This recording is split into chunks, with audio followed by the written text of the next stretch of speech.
নমস্কার, আমি শ্রেয়া আর আপনারা এই মুহূর্তে দেখছেন বাস্তব নিউজ। দেখুন সে এক্সক্লুসিভ খবর শুধুমাত্র বাস্তব নিউজের পর্দায়।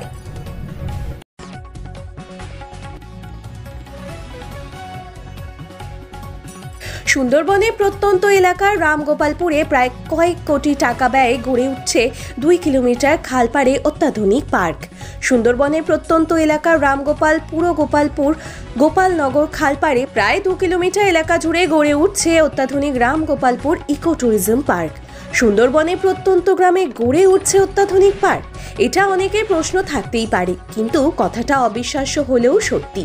দক্ষিণ 24 পরগনা জেলার কাকদ্বীপ বিধানসভা, এই বিধানসভার একদম দক্ষিণ শেষ প্রান্তে রামগোপালপুর গ্রাম পঞ্চায়েতে মন্দির ঘাট বাজার সংলগ্ন এলাকায় রয়েছে বিশাল বড় একটি সরকারি খাল, যার নাম গোপালনগর খাল। আর সেই খালের দুপারে রয়েছে প্রচুর পরিমাণে পতিত সরকারি জায়গা। আর এই খালপাড়ে প্রায় 5 বিঘা জায়গার উপরে চিলড্রেন পার্ক তৈরি হচ্ছে। আর খালের পাড়ে 2 কিলোমিটার এলাকা জুড়ে প্রায় 200টি অতি সুন্দর বেঞ্চ, কোথাও হাতি, জলহস্তি, জিরাফ, বিভিন্ন পশু পাখির মূর্তি তৈরি হয়েছে। মূল পার্কে ঢুকতে গেলে প্রথমে সুবিশাল গেট পার হতে হয়, পরে আরও একটি গেট পেরিয়ে তবে চিলড্রেন পার্ক। তৈরি হচ্ছে বিভিন্ন দোলনা, জীবজন্তুর মূর্তি। চতুর্দিকে তৈরি হয়েছে কংক্রিটের ঢালাই রাস্তা, যার দুপাশে বসানো হচ্ছে বিভিন্ন ফুলের গাছ। পার্ক সংলগ্ন পুকুরে মাছ চাষ শুরু হয়েছে। তবে এই পার্কে খালে থাকবে অত্যাধুনিক বোটিং ব্যবস্থা। পর্যটকদের থাকার জন্য তৈরি হচ্ছে কটেজ লাগবে বলে মনে করা হচ্ছে। 2026 বিধানসভা নির্বাচনের আগে এই পার্কটি উদ্বোধন হবে বলে মনে করা হচ্ছে। তবে এলাকাবাসীর দাবি, তাড়াতাড়ি পার্ক তৈরি হলে খুশি হবে এলাকার মানুষ।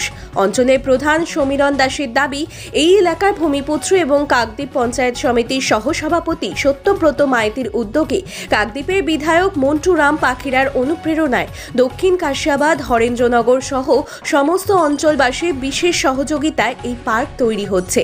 আগামী কয়েক মাসের মধ্যেই পার্কটি উদ্বোধন হবে। আর আপনারা সেই ছবি সরাসরি দেখছেন শুধুমাত্র বাস্তব নিউজের পর্দায়।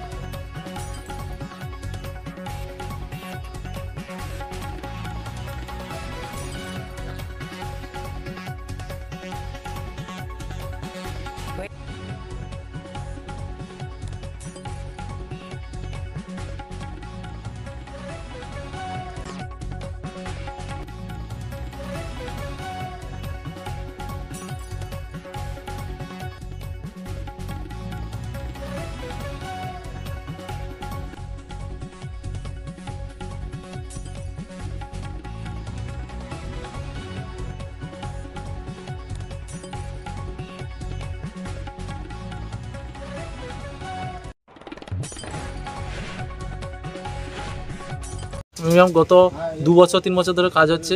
আমাদের উপর খুব চাপ আছে। এই মুহূর্তে আমাদের বছরের মধ্যে কাজটা শেষ করতে হবে। রাত দিন করে আমরা কাজ চালাচ্ছি। এই কাজটা কি তাড়াতাড়ি শেষ হবে না? হ্যাঁ, শেষ হবে। আমরা তো ডে নাইট করে কাজ করছি এখন বর্তমানে। আপনার নাম? আমার নাম বিভাস রায়, দক্ষিণ কেশবত বাড়ি। আচ্ছা, সম্ভব নয়, এটা আপনাকে প্রথমে বলে নিচ্ছি। মিস্টেক আমার থেকে নয়। এখন গ্রাম পঞ্চায়েত থেকে মাইক প্রচারের ব্যবস্থা করা হয়েছিল। যাকে মাইক প্রচারটা করতে দেওয়া হয়েছিল উনি বোধহয় মিস্টেক করেছেন। তো গ্রাম পঞ্চায়েত থেকেই লিস্টটা দেওয়া হয়। তা উনি ভুলক্রমে বোধহয় পঞ্চায়েত সমিতির থেকে লিস্ট দেওয়া হচ্ছে বা হয় সেটা বলেছেন, সেটা আমার কানে এসছে। তো বিষয়টা সেটা নয়, ওনার মিস্টেক। তো গ্রাম পঞ্চায়েত থেকেই লিস্ট দেওয়া হয়। আর বিষয়টা ধান কাটার ঠিক আগে আমরা এই লিস্টটা দিই। তার আগে সাধারণ মানুষ মোটামুটি মাছ ধরে, এবং যেটা প্রচার করা হয় যে এই যে এখন কারেন্ট সুতোর জাল, যে জালে ছোট মাছ থেকে শুরু করে অন্যান্য মাছগুলো নষ্ট হয়ে যায়, সেই জিনিসটা যাতে না হয় তার জন্য মাইকিংটা আমাদের করা হয়। এবং আমরা রিসেন্ট আর কয়েকদিনের পরে আরও একটা মাইক প্রচার দিয়ে সাধারণ মানুষের কাছে বিষয়টা আরও ক্লিয়ার করে দেবো, যেটা কনফিউশন। এলাকার মানুষ বলছে যে বোরো চাষ যে হয়, সবজি চাষ হয়, সেই সময় এই লিজের পরে নোনা জল তুলে দেওয়া হয়। না, নোনা জল তুলে দেওয়ার প্রশ্নটা যে বা যারা করছে সেই কথাটা মোটেই বৈধ নয়। সেটা সুলিশ গেটের টুকটাক সমস্যা আছে, সেটা আমরা ইরিগেশনকেও জানিয়েছি। আমি এবং আমাদের অঞ্চল সভাপতি এবং ব্লক সহকারী সভাপতি প্রতিনিয়ত আমরা ইরিগেশন, বিডিও সবার সঙ্গে যোগাযোগ করে এই সমস্যাটা টুকটাক যেটা হয় সেটা যাতে না হয় পরবর্তীকালে, সেটা অবশ্যই দেখব। আমরা যাই করি না কেন মানুষের মঙ্গলের জন্য করার চেষ্টা করি। আর এইটার থেকে যাতে যে অসুবিধার সামান্যতম হচ্ছে যাতে আগামী দিনে না হয় অবশ্যই দেখব আমরা। আপনার পরিচয়? আমার পরিচয় প্রধান রামগোপালপুর গ্রাম পঞ্চায়েত।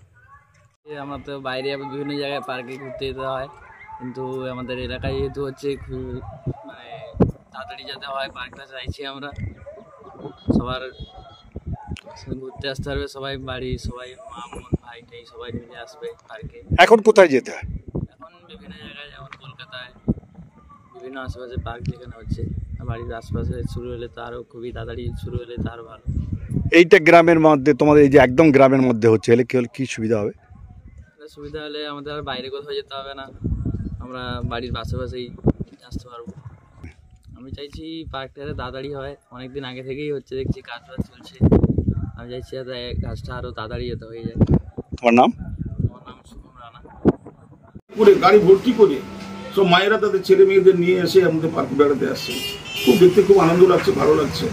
তবে খুব তাড়াতাড়ি আমি আমার বিধায়ক সাহেব মন্টুরাম পাখিরা মহাশয়ের বিশেষভাবে বলেছি, বিভিন্ন দপ্তরের সঙ্গে আলোচনাও চলছে। পার্ক সংলগ্ন যে সমস্ত রাস্তাগুলো দরকার সেগুলো খুব তাড়াতাড়ি, যেমন আমাদের সুন্দরবন দপ্তর, জেলা পরিষদ এবং এসআরডিএ, মোটামুটি বিভিন্ন মানে আমাদের যে দপ্তরের রাস্তা দেওয়া আছে, এগুলো খুব তাড়াতাড়ি হয়ে যাবে। আশা করছি 2026 বিধানসভা নির্বাচনের আগেই আমরা প্রাথমিকভাবে উদ্বোধনটা করতে পারবো। চিলড্রেন পার্কটা মোটামুটি আমরা মানে প্রাথমিকভাবে ওইটা উদ্বোধন হয়ে গেলে চিলড্রেন পার্কটা আপাতত মায়েরা ছেলে মেয়েদের নিয়ে আপাতত বেড়াতে আসতে পারবে, এইটুকু বলতে পারছি। আমাদের চ্যানেলটি ভালো লেগে থাকলে লাইক, কমেন্ট, শেয়ার এবং ফলো করতে অবশ্যই ভুলবেন না। ধন্যবাদ।